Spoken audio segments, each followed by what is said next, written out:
बैठिए। प्रश्नकाल में इस प्रकार एक मिनट बैठिए बैठिए बैठिए। आपसे आग्रह है, सम्माननीय सदस्य, एक मिनट बोलने का समय दूंगा।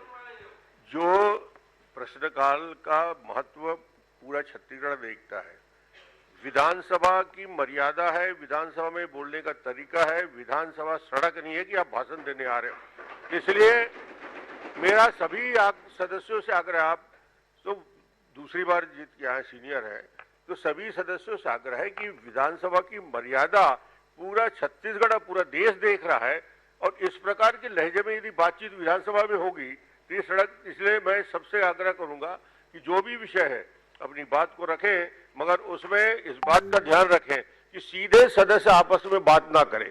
आसंदी को देखकर, आप एक दूसरे को देखकर बात करने का ये जगह नहीं है।